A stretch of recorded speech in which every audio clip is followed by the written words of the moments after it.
Revelation chapter 18. The collapse of Babylon. After these events, I observed another angel descending from paradise. He had considerable authority, and the whole earth was illuminated with his brilliant splendor. And he yelled in a shrill voice, "Great Babylon has collapsed,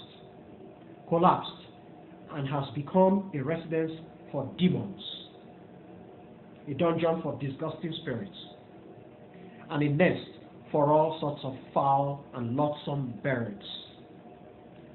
For all the multitudes have drunk of the wine of the fury of her depravity.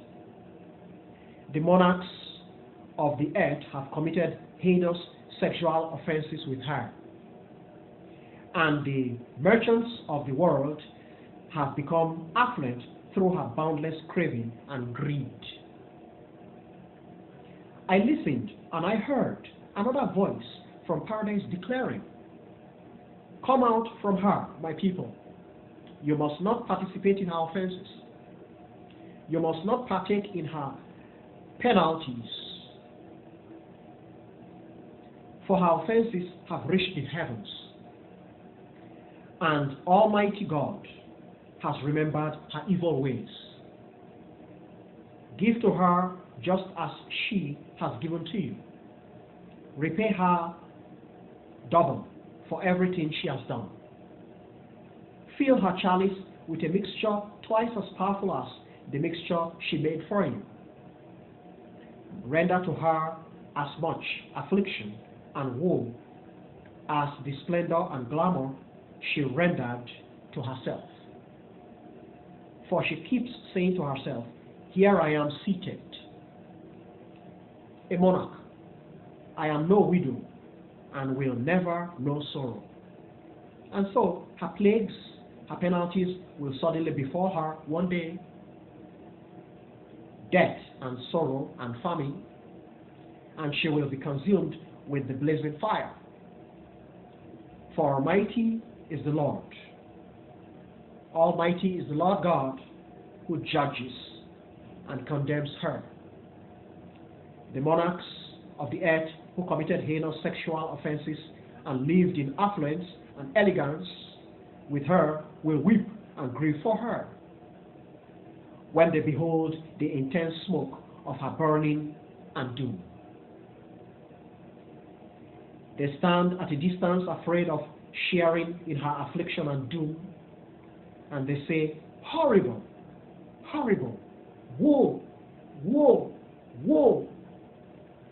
This grand and splendid city, Babylon, in only 1 hour your judgment and doom have befallen you.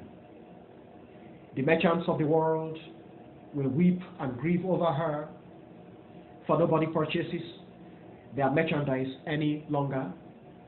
All sorts of valuables, gold and silver, treasure stones and pearls, delicate linen and purple, silk and scarlet, all types of rare wood, all types of objects created from ivory and costly wood, bronze, iron and marble, cinnamon and incense, aroma and frankincense, wine and oil, flour and wheat, oxen and sheep,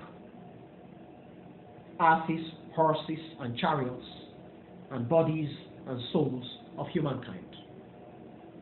The merchants tell her every good thing you ever wished to own has vanished, and all your affluence, treasures and luxuries are gone, and you shall not find them anymore forever. The merchants and businessmen who became wealthy by doing business in that region will stand at a distance, afraid of partaking in her affliction and doom. They will weep and grieve, saying, 'Horrible, horrible, woe, woe, woe!' Poor great city, she used to be robed in pretty decent linen, purple and scarlet, and adorn herself with gold and treasure stones and flashy pearls. In only 1 hour, she has lost every treasure. In only 1 hour, this great wealth disappears. All the ship's captains and travelers, the sailors, and as many as have business on the sea,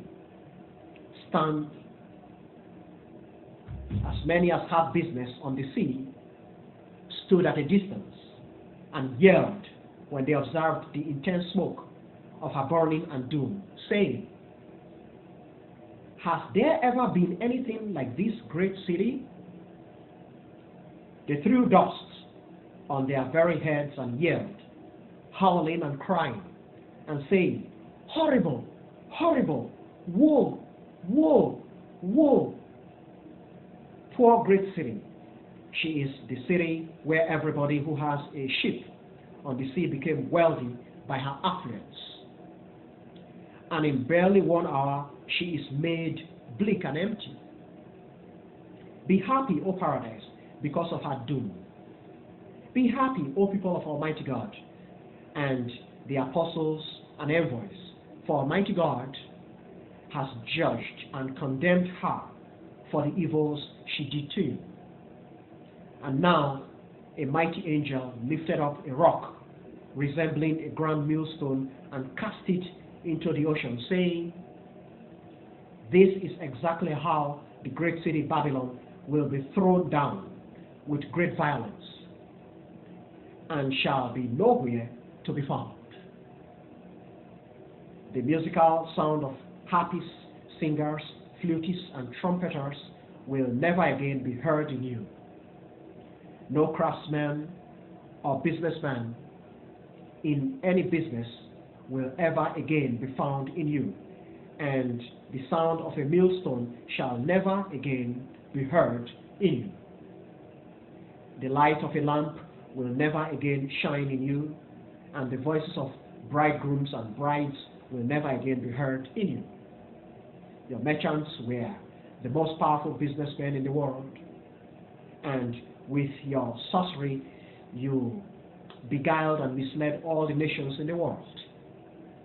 And in Babylon was found the precious blood of God's special envoys and holy men and women, and of everybody who was unjustly killed on earth.